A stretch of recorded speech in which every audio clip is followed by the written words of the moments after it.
Olá! Então, as atividades que vocês irão fazer nesta aula são atividades de fixação, ou seja, já foi aplicado esse conteúdo, vamos fixá-lo, tá? O número 1 tá pedindo para você escrever o plural dos substantivos, tá? Cuidado, quando tem um substantivo composto, por exemplo, essa palavra aqui, sempre viva, só a segunda palavra, tá, que variou, ou seja, ficou sempre vivas. A primeira permaneceu igual. Observe que quando eu tenho uma palavra invariável, quando eu tenho um verbo antes, só a segunda palavra muda. Eu tenho na página 39 dicas sobre o plural de substantivos compostos. O número 2, você vai indicar a alternativa em que todos os substantivos são compostos, ou seja, tem que estar todos como compostos, não pode ser apenas um.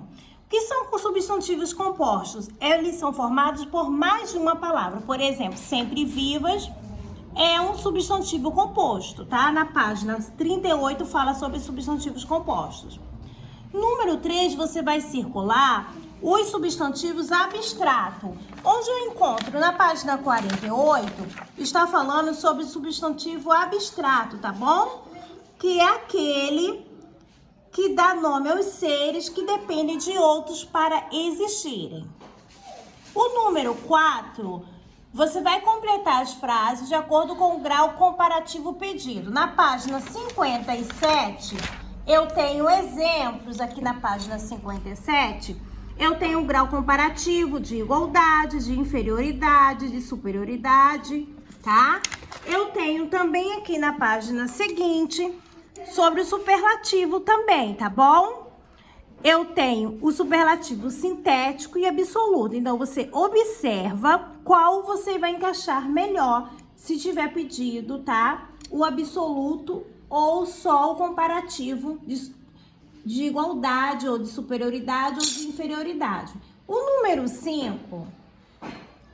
você vai encontrar nas frases abaixo os verbos e escrever em que tempo verbal eles estão. Onde eu encontro sobre os tempos verbais? Na página 66, eu tenho falando sobre verbos, página 66.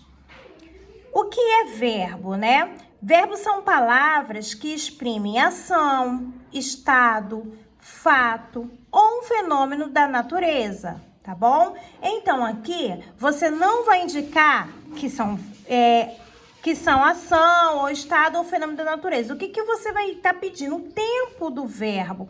Quais são os tempos do verbo? Eu tenho aqui os tempos. Presente, que indica o hoje, nesse momento, né? O agora.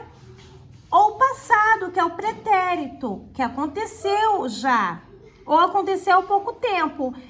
O futuro que acontecerá. Então, você vai indicar, de acordo com a frase, qual tempo a frase está.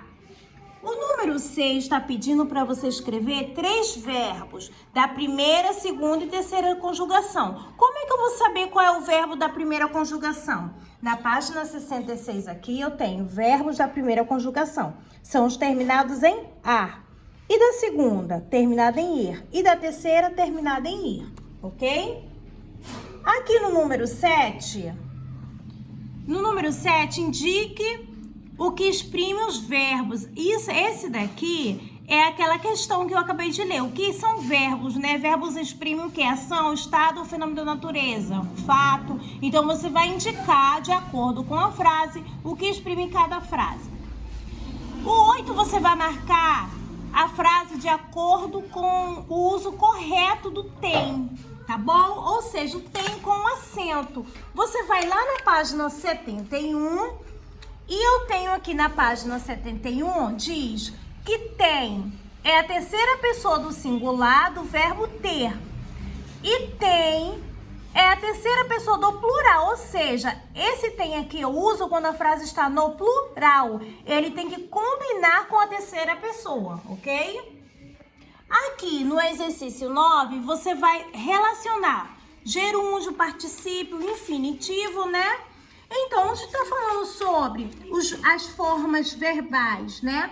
As formas verbais estão lá na página 67. Eu tenho aqui Um infinitivo, plantar, correr, cair, ou seja, é o verbo na sua forma sem conjugação. E quando eu uso para o gerúndio, plantando, correndo, caindo, você observa a conjugação, o ando, endo e o indo, eu uso para gerúndio. E particípio, plantado, corrido, caído. Então, o ado, o ido, essa terminação aqui eu uso para particípio.